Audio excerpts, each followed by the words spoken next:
Board of Selectmen meeting for Tuesday, August 4th, 2020.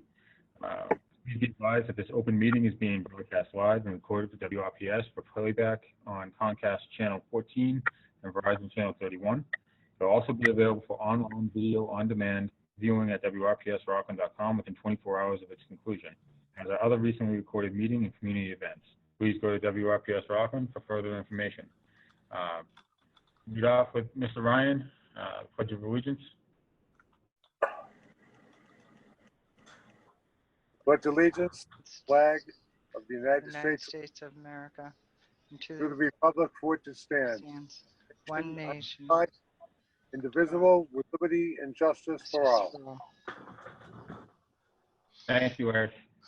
Thank you. Next on the agenda, community announcements. Healthcare Worker of the Week. Doug? Thanks, Mike. I'm going to try to share my screen quickly. And also, if everybody can mute their mics, because I think with so many iPhones, I'm starting to hear a little bit of feedback.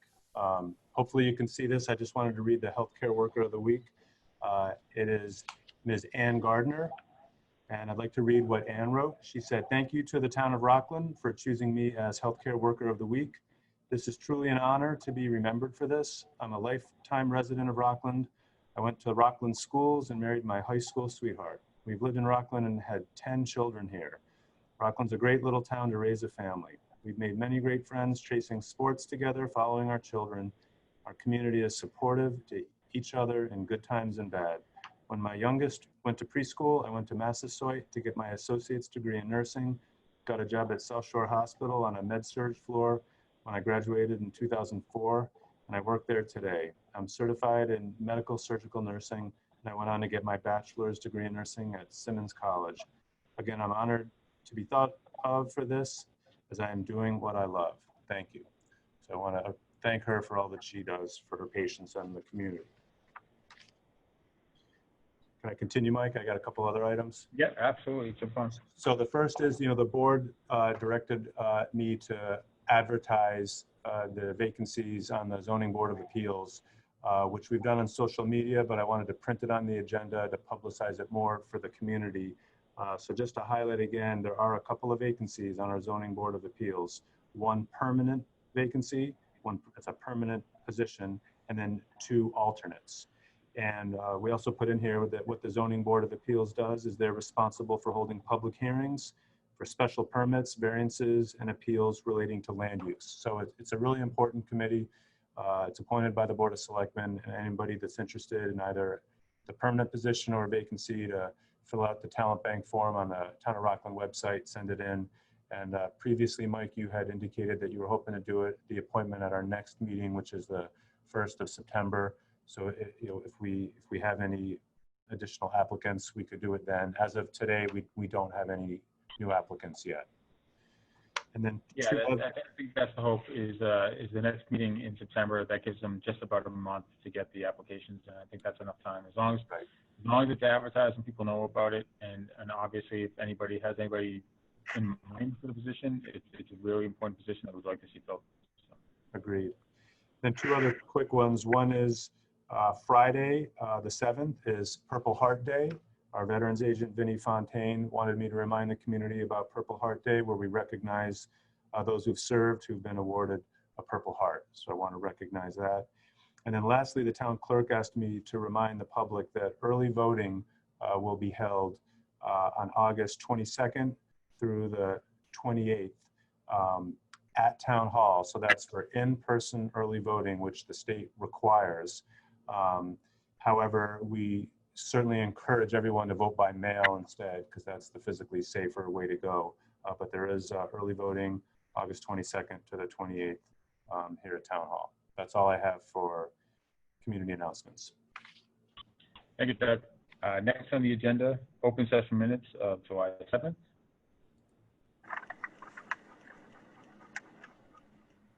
Motion to approve. Motion or second? I have a motion and a second. All those in favor, Ms. Nyman? Yes. Mr. Ryan? Yes. Mr. Mullen? Yes. And Mr. Penny? Yes. Okay, unanimous, and myself. Next on the agenda, new business, common victual license amendment, change of opening hours for Monero's, 371 Union Street. Yeah, it's pretty straightforward, as you see in the documentation. They're just looking to open up earlier for breakfast at 6 a.m. No alcohol sales, so it's pretty straightforward.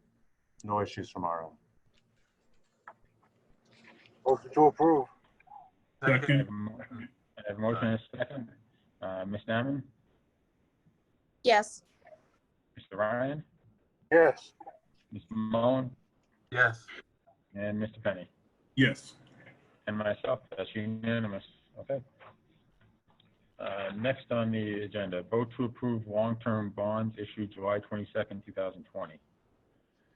So we have the town treasurer here. I'll let him explain all the details, but just that the big picture is just that we went out to bond for a big chunk of the school building project. And while it's a terrible time financially in virtually every way, the only way that it's a good thing now is interest rates are incredibly low. So I'll let John explain all the details. Okay, I think you have all this in your books. What we did go out and borrow $30 million for the school, and we also cleaned up a couple other smaller items for just over $1 million. Some on the some water stuff, some on the stadium, and etc. So we got an incredibly good rate, as Doug mentioned. Average rate of 1.88 or so percent. So that's under 2, under 1.9. Just to give an idea, when we went out and told the voters how much this was going to cost, we were going under the assumption of 3.5. So we got it at 1.88. And just to give you an idea how much that's going to save over a 30-year bond at this amount, that's going to knock about $9 million worth of interest off of what we were telling people ahead of the vote. So I know we were very conservative and wanted to make sure that we'd rather tell you all that it was 9 million savings than, oh, by the way, it cost you 9 million more than we told you. So that's very happy. A lot of that has to do, I think, also with our rating being maintained at AA stable. I think Doug is going to talk about that a little later in his comments, but that was a very happy to get that news that we're going to stay at AA stable, especially given everything that's going on in the world. So what I need the board to do is, in the book, there's a rather lengthy thing that you're supposed to at least acknowledge that you're voting on. So I'll leave that to you, Mr. Chairman, how you want to attack that. But if y'all have any questions about the issue, feel free. John, if I can just jump in, Mike, I don't think you have to read that very lengthy 2.5-page document. I think if you just, vote to approve the long-term bonds issued on July 22nd as presented in the packet, that's legally sufficient. Yeah, I agree. Okay, so I'll make entertain a motion. I'll Perfect. make a motion to approve. I have a motion A second. and I have a second. All those in favor, Kara? Yes. Larry? Yes. Mike? Yes. And Rich? Yes. And myself. John, great job. That's great news. Great to hear. Love it. Keep it up. It Yes, is. sir. It's phenomenal.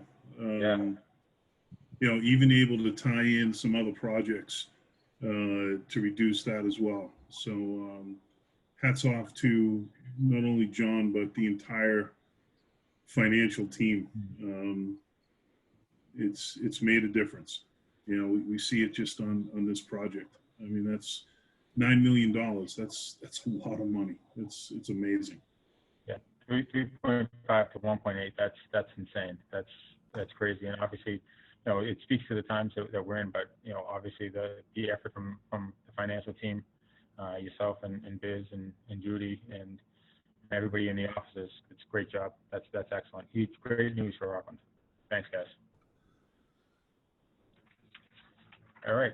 Next on the agenda, other new business not reasonably anticipated. Doug? I actually do have one quick thing that just came up.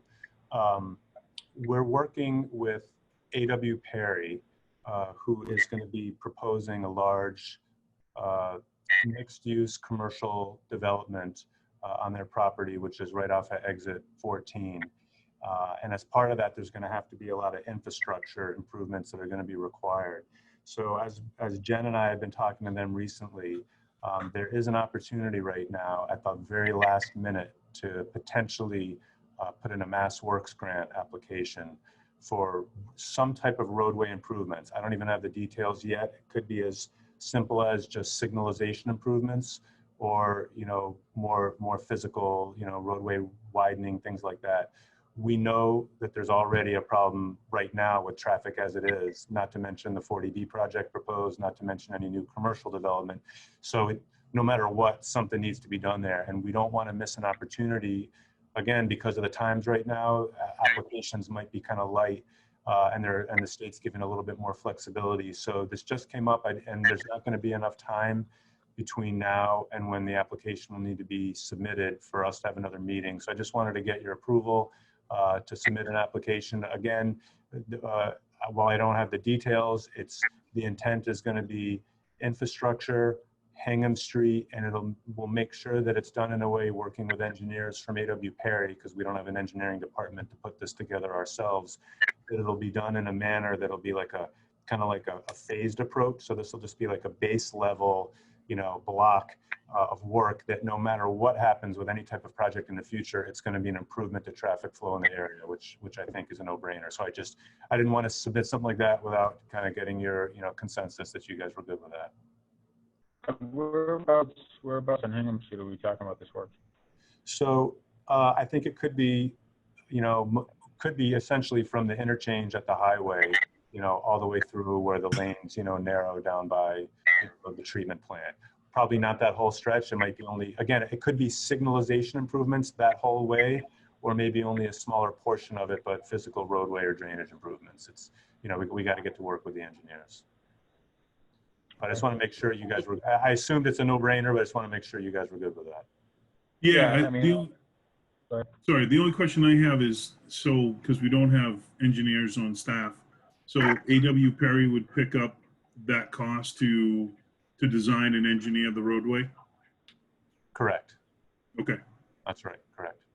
Because we just simply don't have the capacity to do it on our own. So I think we can just do a quick vote on that.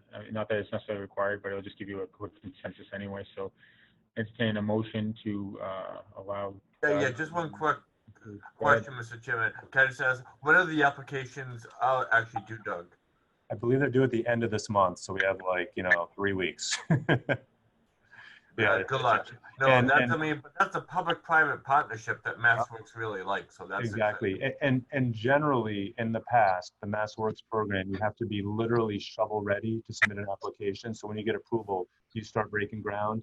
They're going to, because of the times right now, they're going to be a little bit more flexible on that. So given the nature of the times, as I think we have a good shot. And also one other point I should make, Jen's also working with the town of Norwell, because this, right as you go through underneath the highway, traffic goes right into Norwell. So we will likely get letters of support from Norwell and potentially even Hingham, because the A.W. Perry project is going to go north up into the town of Hingham. So the fact, even though the physical application won't be within their town boundaries, we're going to get support from those other communities, which I think will be a slam dunk. That's huge. Yes, I make that motion if it hasn't been made already. And I'll second it. We have a motion and a second. All those in favor? Mr. Simon? Yes. Mr. Ryan? Yes. Mr. Mullen? Yes. And Mr. Penny? Yes. And myself, absolutely, Doug. Sounds like a no-brainer, like you said. Great, thank you.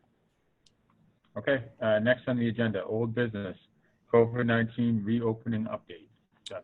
Great, thanks. So there's two things I thought I'd update you on tonight. The first is I gave you a one-page document that we provided to all the staff here in Town Hall.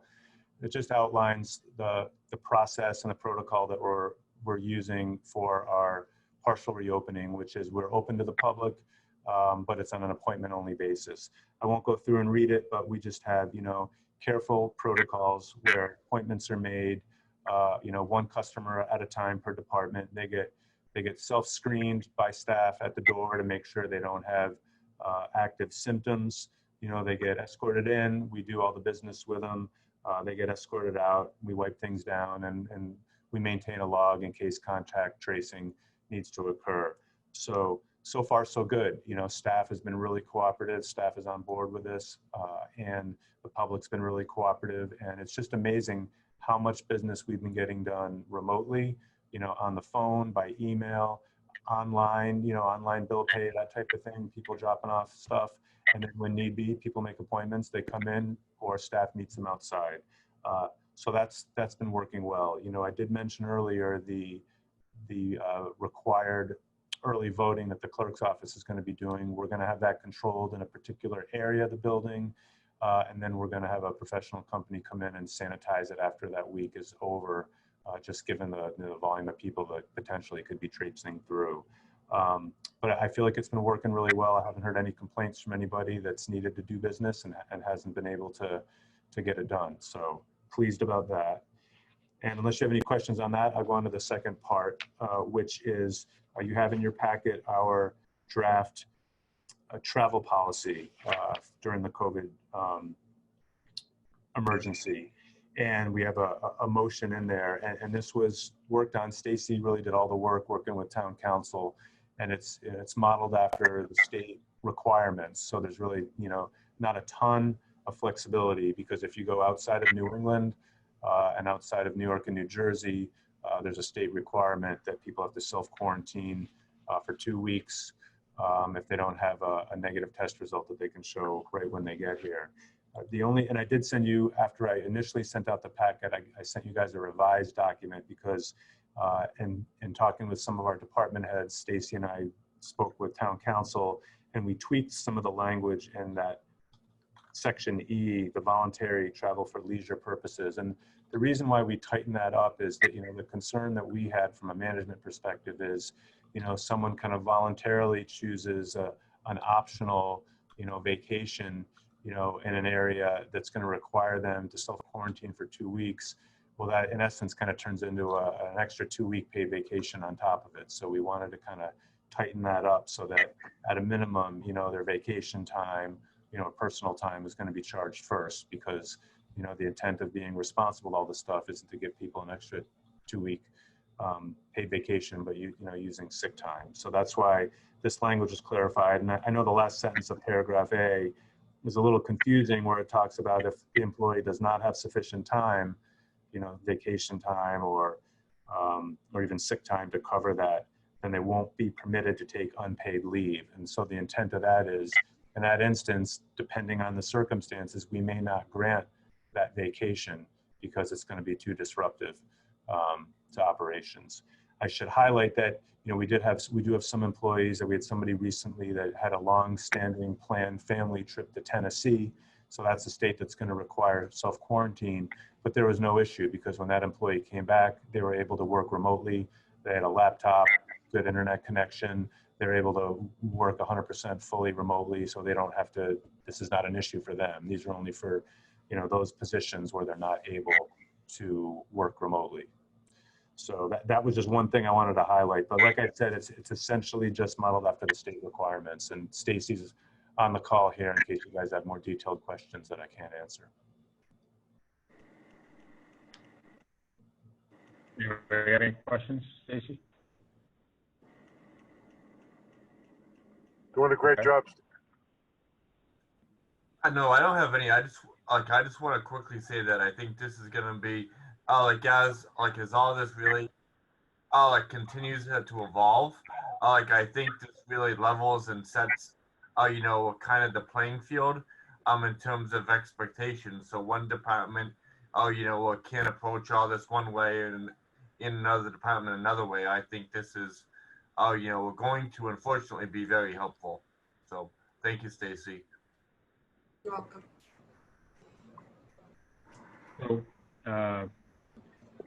So I think the motion would be that as the board, we vote to adopt a travel policy for town employees consistent with Governor Baker's travel order, and give the town administrator the authority to make updates to the travel policy consistent with the forthcoming updates to the travel order, with prior notice to the Board of Selectmen and town employees. So that, I think, would be the motion that we'd be voting. So moved. I have a Can I motion. just ask one question really quick? I'm sorry, I do have one more question. Sorry about that, Mr. Chair. Like in terms of the applicability of this, like will this only apply to town employees or town and school, or like will this be amended, like to the employee handbook, or just for the town side employees, Stacy? Well, Doug, you can jump in if you think it's different, but as we concentrated on the town side, Okay. the school has different CBAs in place, their Yep. unions with the MTA, so this wouldn't apply to them. Okay. It does I apply agree. to all town employees, though, police and fire as well. Thank you. I'm sorry. I'll shut up now. Well, there's a motion on the floor. Second. I have a second. A second. All right, I have a second. All those in favor, Ms. Nyman? Yes. Larry? Yes. Mike? Yes. And Rich? No. Okay. And myself, 4-1. Okay, thank you. Next on the agenda, Town Administrator's report and correspondence. Thanks, Mike. I actually do have a number of things I wanted to go over tonight for a town administrator report. The first is I got an email, which was really nice, and I wanted to take the time to read this. So it's from a resident on Liberty Street. Greetings. I know that people are quick to complain about municipal workers nowadays, so I wanted to take a minute to commend some of the workers under your command. I had the pleasure of meeting our highway superintendent, David Taylor, today, as he and his crew prepared to add the final coat of material to Liberty Street outside of my home. He was an absolute gentleman and took a few minutes to explain all of the upgrades to Liberty Street and surrounding roads that he and the town accomplished over the past 3 to 4 years. As a relatively new resident of Rockland, I can unequivocally say that things are looking a lot better than when I moved here 4 years ago. I appreciate all the steady and timely communication that I received from the highway department, including notices in my mailbox and messages posted to Facebook, and the dedication of Dave and his staff. They're doing a wonderful job and you should be proud of them. They represent you very well. I thought that was just fantastic and certainly deserved, so I wanted to take the time to read that and thank Dave and his crew for all they do. Wanted to highlight again that, if you can forgive me, somebody's knocking on my window. I think somebody might want to get in. So this is kind of weird, but give me 1 second. Not me. Hang on 1 sec.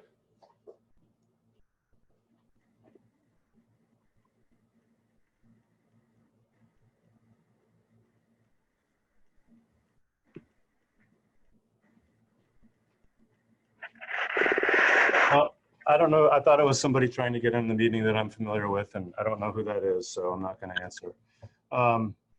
On Thursday, which is August 6th, Canavana, the new marijuana dispensary, is going to be having their grand opening ribbon cutting ceremony. That's at 11 a.m. They're located at 256 Weymouth Street. So I know, long before I came on board here, the board has been working for years with various marijuana dispensaries to come to town. So this is a big deal because this is the first one that's physically opening their doors. And at that ribbon cutting, they're going to physically hand us the first check, the first payment to the town, which is for $25,000. And then each year, the agreement that the town had previously negotiated, they're going to be paying the town somewhere between a minimum of $100,000 per year up to a maximum of $500,000 per year for 5 years. So financially, this is a fantastic thing for the town.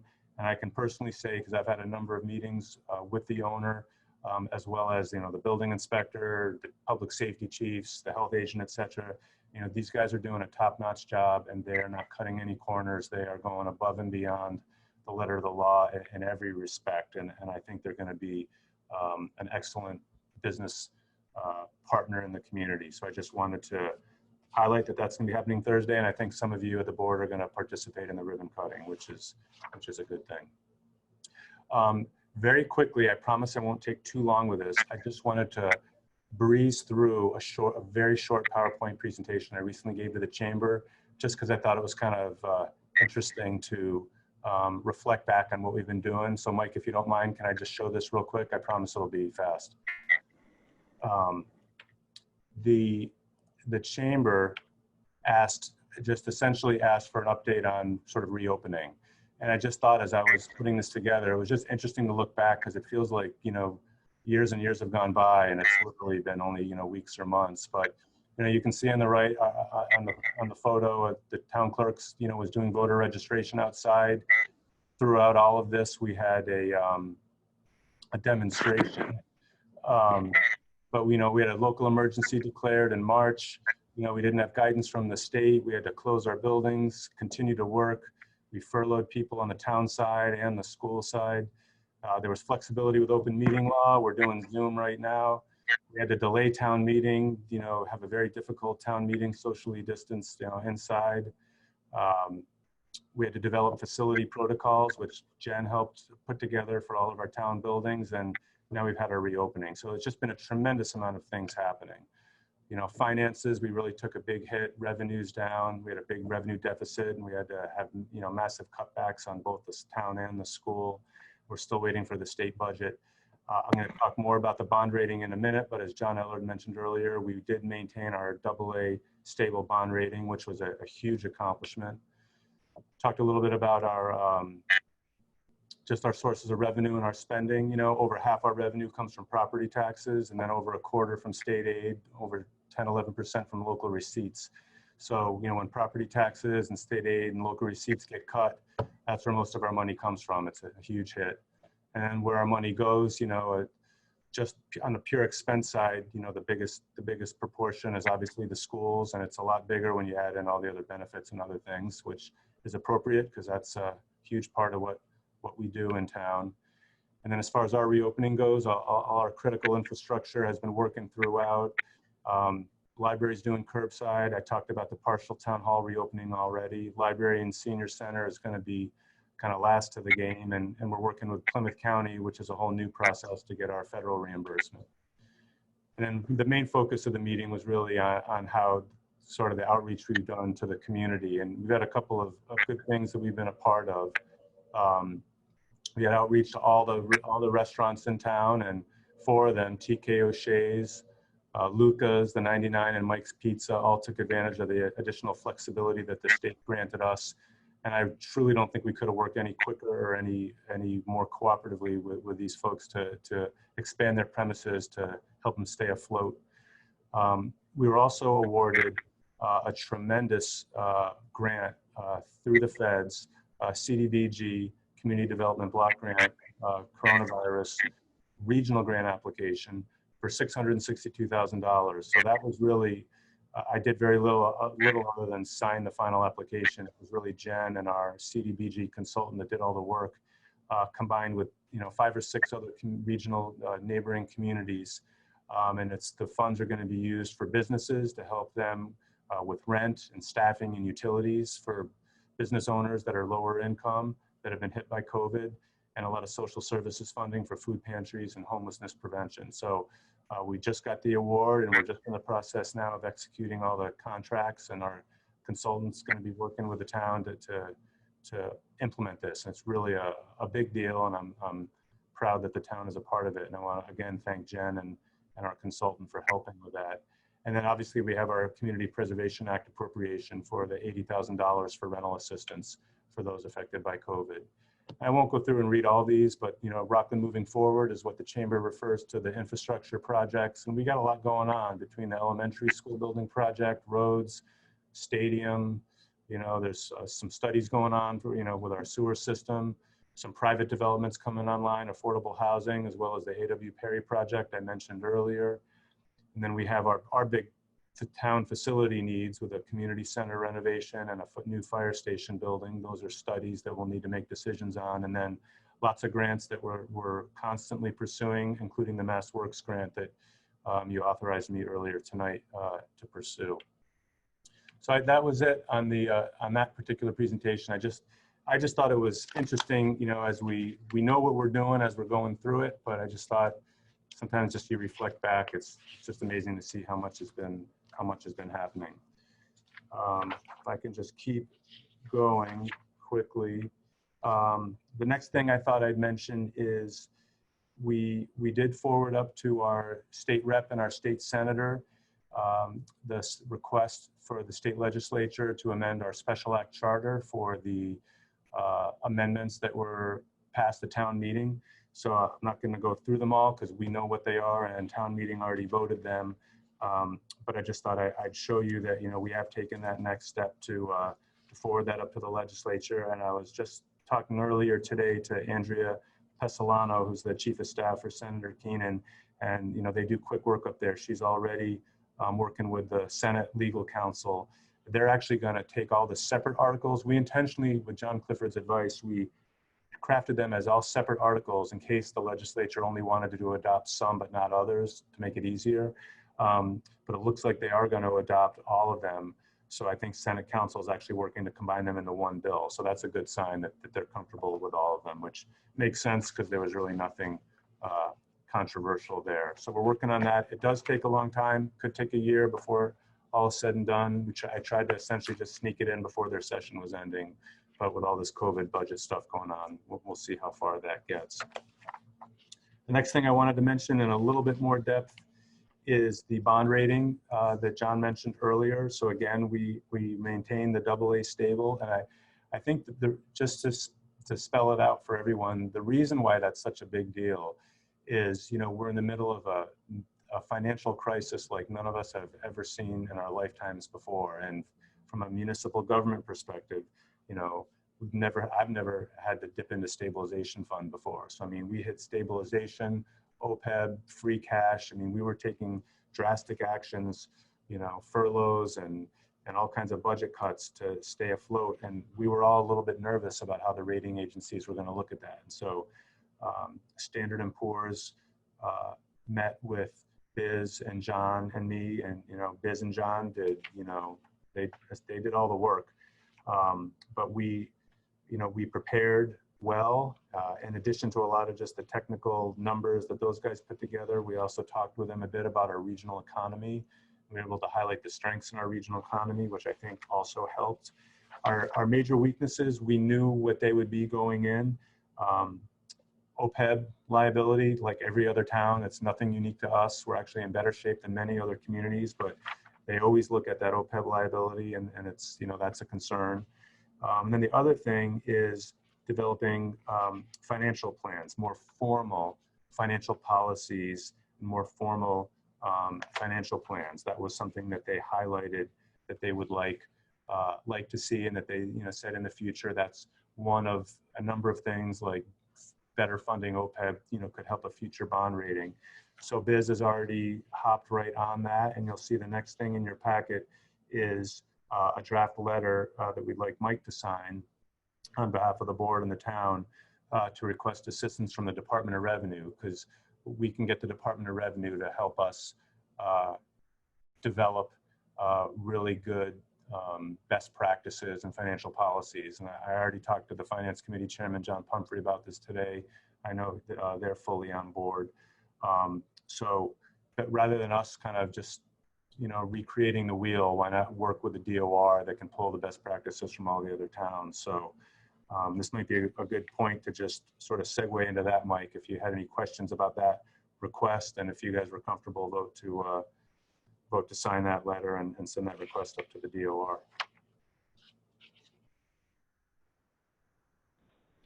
I'm good. Anybody have any questions about it? No, I make a motion. Yeah, I think it's a great idea. I mean, it's a great idea. Take advantage of the resources available to us. I'll second Mike's motion. So I have a motion and a second. All those in favor, Ms. Nyman, Yes. Mr. Ryan, Yes. Mr. Mullen, Yes. Mr. Benny, Yes. and myself as yes as well. Great, thank you. And then two other items. The first one's quicker, the second one will be a little longer. Biz, at a previous meeting, Biz had given us year-end transfers, and sort of the upper limit of that she thought was going to be over 155,000. So we gave you in your packet what the final numbers, they ended up being lower, only a little over $98,000. So I don't think, you've already voted to authorize them and authorize Biz to do make additional ones, but I just did want to present with you what the final numbers look like. So unless you had any questions on those year-end transfers, I'll go on to the last item. Good. Okay. So the last item is a big deal, and this is why why Jane and Colleen for Lizzie are on the call. So I put in your packet an email that we received from Senator Keenan, which was highlighting information that we also received from the State Department of Revenue, which is, while the state budget is not yet passed, the state has gone out formally in writing, committing to what all the towns, Chapter 70 and unrestricted local aid numbers will be. And we suspect what's happening is, with all the pressure on schools having to reopen and all the associated extra costs with that, it's just really hard for communities not knowing what the final Chapter 70 numbers are going to be, because every other town like us was very conservative in their budgeting, not knowing what's going to happen. So the good news is the numbers that came out, when you compare them to what we had projected and conservatively estimated and voted at town meeting, just in these two numbers in isolation are $1 million higher than what we had projected, which is a great thing. So when you look at, and I'm just rounding, it's a little over $1 million, rounded to $1 million. So when you look at the traditional 70-30 split that we've used for a long time, and we use to apportion the cuts, and we use to apportion the revenue when it comes back, 70-30 is approximately $700,000 for the schools and $300,000 for the town. So as soon as this information became available, Jane and Dr. Cron reached out to me because they have decisions they need to make right away so that they can open school. They have a school committee meeting tomorrow morning where their school committee is going to vote their final reopening plan. And associated with that is a lot of new staffing costs that they need to fund to be able to open. So, they came to me, and I would probably do the same thing if I was in their shoes, looking to get some sort of, commitment or understanding about how much of this they can bank on and start using. So I wanted to just sort of walk through my thought process quickly and tell you where I think we should go with this. So the first instinct Biz and I both had was, this is great news, but there's more information that's still yet to come, mainly assessments. The other side of the coin are the costs associated with the state numbers. And so our assessments could go up and could reduce this, this increase in revenue. Also, as I talked about earlier, to balance our budget, we were forced to take money from OPEB, from stabilization, from free cash. And so as we talk about potential restoration of cuts, I don't know if the Board of Selectmen or the Finance Committee might want to insist on restoring some of those funds back to some of those accounts. That is, not a best practice to take from. Additionally, we need to look at our revenues, all of our other revenue assumptions. We had to, Larry, I'm just going to mute you because I feel like I'm getting feedback from you. We need to look at our revenue assumptions just to make sure that those aren't falling short. We don't need this revenue to help just sustain our budget as is budgeted. But the main thing is, there's definitely new money here. And as we wait for the state budget, what we think would be prudent is plan for a special town meeting in October, see what the final state budget comes in at, and then we can make our decisions and vote and restore some cuts at a special in October. The schools can't wait until October, though, for them to make their decisions to open. So we have a finance committee meeting scheduled for a week from tomorrow. That is going to be August 12th. I've already talked to the finance committee chairman. He's already reaching out to the school department to have this on the agenda. And I'm just like brainstorming here, right? So, Biz and I were thinking about things like, maybe we look at the numbers and we decide to hold back some percentage, hypothetically, maybe 10%, hold that back as like a little contingency in case our assessments go up or some of our other revenues go down. And so maybe we come up next Wednesday night and say, all right, let's hold back 10%. So that could give the schools $650,000 that they can, bank on now. And they know when they're making their decisions next week and over the next 2 weeks, they can go forward, hire the staff they need to hire, and get school open. So I'm throwing a lot of information out at you right now, I recognize, but I guess what I'm asking is just for any initial feedback you might have on the concept of, Finance Committee meeting on Wednesday, the 12th, trying to be balanced, being responsible and conservative, because there's some other information we still need to get, but yet on the other hand, we can't tie both hands behind the schools back when they need to open, knowing that the state has gone out in writing and committed to what our local funding is going to look like. All right, so Doug, I'm gonna go with Mike Moen real quick, because I know he's got to jump off onto another Zoom call. So, Mike, if you have any thoughts or comments on this? Yeah, Doug, everything that you mentioned really makes sense. I like the contingency amount, like the 10% you were talking about. But it's hard to look, as we all know, at revenues, just over a month into the fiscal year to, kind of, assess any type of trends where we might be heading. I'm sure you've already, are thinking of this as well. But is there any way that, have you actually talked with the superintendent, or the business manager about this to kind of, come to an area of comfortability where, what the town could do and what the school, would be able to deal with, and how that could either be helpful or not helpful to the school at all, Doug? Sure. So, and the first answer is yes, we've been talking to them as recently as today, and that's why Jane and Colleen was on this, as she may have hopped off, but that's why Jane is here.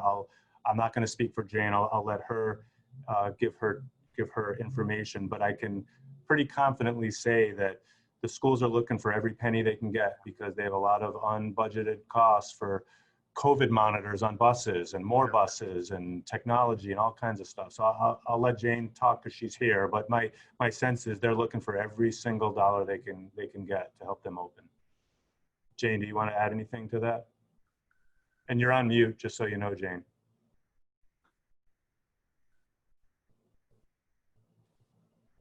All right, am I off? Yep, you're good. All right. Thanks, Doug, and thanks, Mr. Chairman, and everyone. And really, I'd just like to thank Doug and Biz and Jen, the entire finance team, John Ellard. We've all been rowing in the same boat for a long time, and this is the first positive change of tide we've really seen. And it's great to be working together, to set the new direction.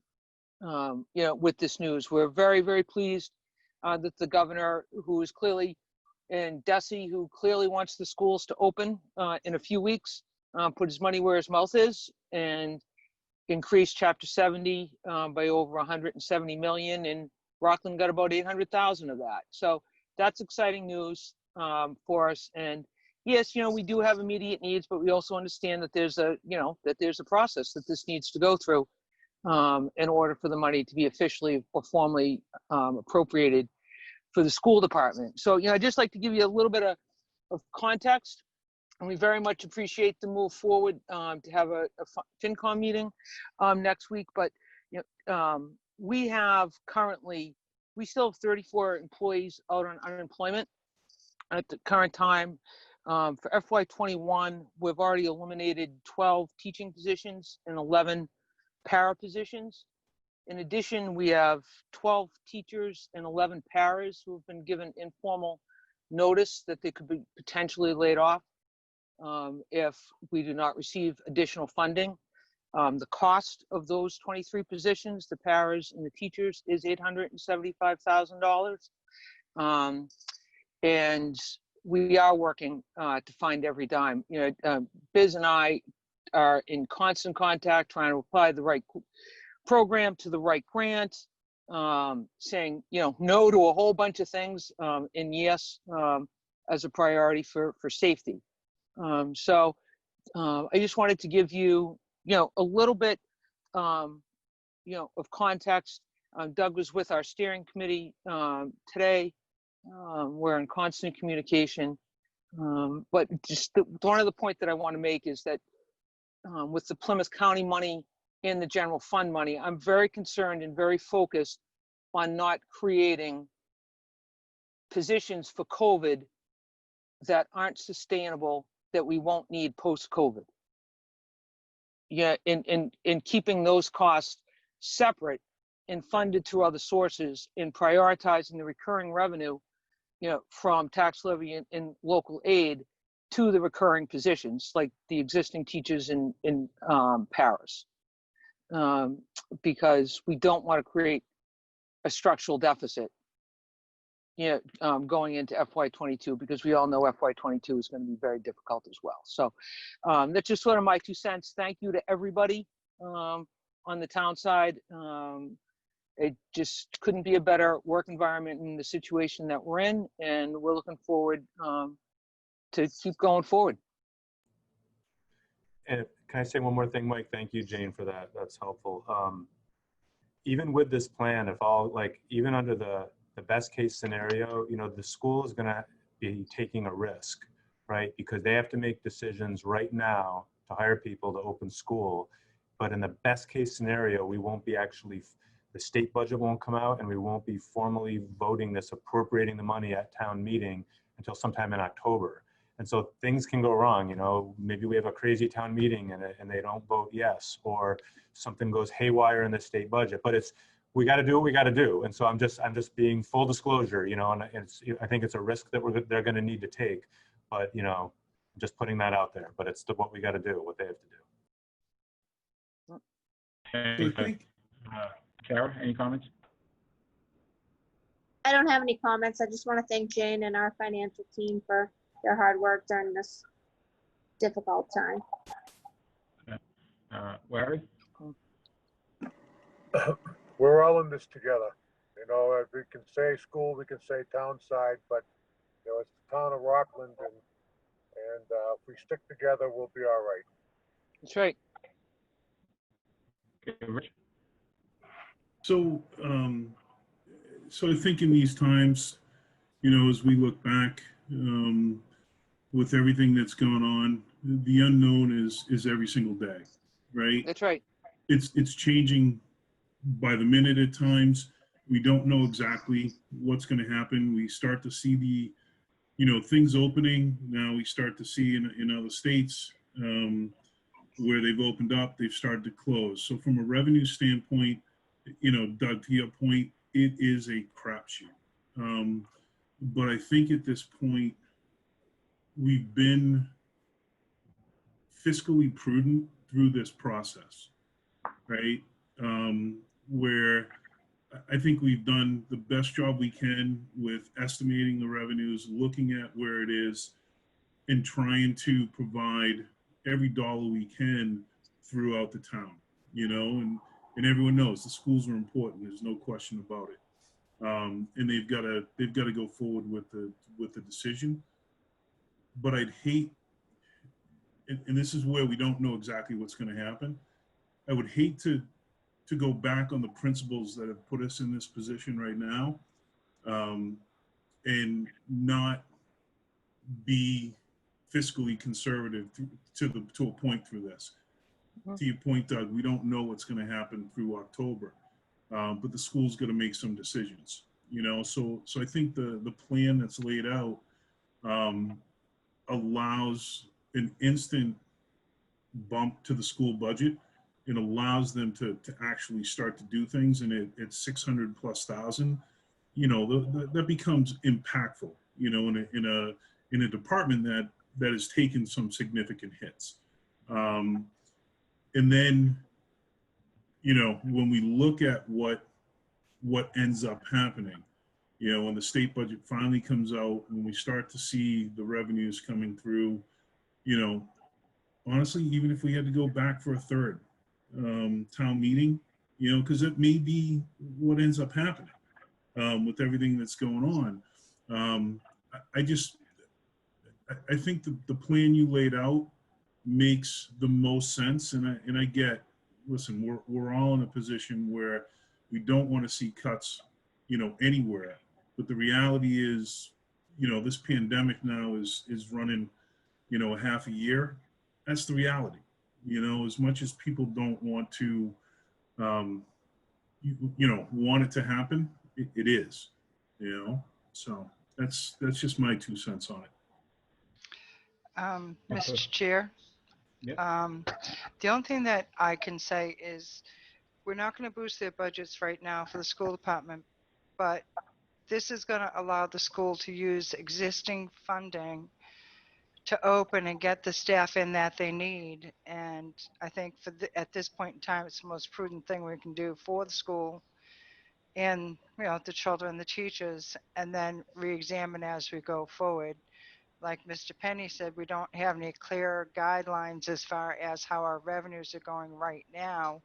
We'll be clearer in September, but as long as we're all prepared for positive at this point, because what came out from the state, we should be okay. But just, they have to do what they have to do to a certain extent. Thanks, Biz. So, one of, my thoughts, when I was talking to Doug earlier, I understand that we borrowed some money from stabilization and we borrowed some money from OPEB. I think at some point down the line, we can get that back. But I think the more pressing need in town is getting our schools open and getting our students back to school. So whatever amount that we can commit to the school and let them know that those funds will be available, provided that the town, the town residents vote for it at a special town meeting. I think that's important that we make that commitment to the school department. Hey, we've been through a lot of tough times on this board over the last several years, but I wouldn't trade our experiences at all for what you guys are going through right now. I mean, this is really uncharted territory for anybody, and I look forward to the meeting tomorrow morning and hopefully, having the news that you have some potential additional funding coming your way, makes your decisions all the easier to make. I think if I, gather from what I heard from the other members of the board, I think we're in support of the plan. I do think it would be prudent because we did take some liberties with the revenues, I think, at certain points on this budget. I think, the assessments, you never know what the state's going to come back with. So I think we do take that 10% and then we try to make it to a point where it's, you can at least count on probably $650 going your way, and then, we'll figure it out from there. Yep. Obviously CARES Act money, I know Doug already made the commitment that if we don't need all of the CARES Act, that he would try to do what he can to get that money to you guys as well to help support you guys in your efforts. So, I think, Jane, just know from this board that we want to see you guys succeed, and we think it's of the utmost importance that you guys are provided the resources to get these schools back open and have a safe environment for our kids to get back to school. God knows I want my kids back to school. So There you go. Well, we very much appreciate the selectmen's support and Doug's and all of the entire financial team in the town's support. And we're doing the best we can with incomplete information, but we're working hard, keeping a positive attitude, and looking forward to having both the faculty and staff back safely to teach the students. Excellent. Okay, so I don't think, Doug, I don't think we need a vote on that. I think the finance team will take a look at it. And I think based on what we've all kind of said, I think the direction that you laid out was the direction that makes the most sense. Pull back about 10% just to cover any unanticipated costs or changes to anything, revenues or assessments, and then move forward with those projections on that split for this million. Great. Okay. Thank you. That's very helpful. Okay. And I know that was a long town administrator report, but that's all I got. That's great. Thank you, Doug. Jane, thanks for joining us. Colleen, if you're still there, thank you for joining us as well. Next on the agenda, Selectmen's comments. Comments and opinions expressed by individual members do not necessarily reflect the views of the Board of Selectmen and are the opinions and comments of only the individual member. Mr. Penny. Thank you. Just wanted to congratulate the class of 2020. Long overdue, but the graduation was this weekend, and while I was not there, I had a couple of members of my family that participated in it, and quite a few people that I know that had kids. And the comments back from the kids and the parents were just, it was a great night. The school did a tremendous job of putting it together. When you see other towns canceling, I believe Weymouth just canceled theirs. For the town to be able to go forward and do this, do it in a extremely responsible manner, making sure that, everyone there was safe, and just, allowing the kids who have been through, quite a tough year to finally enjoy a night. I just want to say congratulations to them and thank you to the school system. Awesome. Thanks, Rich. Mr. Ryan, you're on mute. You're on mute. Roy Cameron, former member of the FinCom and other jobs around the town of Rockland, passed away the other day. Okay, I'm sorry, can't read it. Anyway, that's all I really have. He'll be missed. He was a good man. Thank you, Larry. Kara? I don't want to repeat what Rick said. He summed it up nicely, but I just want to congratulate all the 20 graduates on their graduation this past weekend. It's great to see that our town came together and able to hold a when, a few of the surrounding towns had to cancel. So glad for them and congratulations. Okay, thank you. And I was going to touch on that same thing. Congratulations to the class of 2020. This is the longest senior year of your life. The longest senior year I think anybody's had. So is well deserved. They were very patient throughout. God knows they'll be able to tell that story for a long time, how their senior year was disrupted by a virus, So with that, I will entertain a motion to go into executive session for the purpose, number 6, to consider value and disposition of real property, 320 Concord Street, 1088 Union Street, 49 Custer Street. For purpose number 3, litigation strategy, national opioid litigation. And purpose number 2, contract negotiations with non-union personnel, assistant town administrator contract. And then the approval of executive session minutes from March 16th, 2020 and June 2nd, 2020. Not to reconvene. So moved. I have a motion. Do I have a second? Second. I have a motion and a second.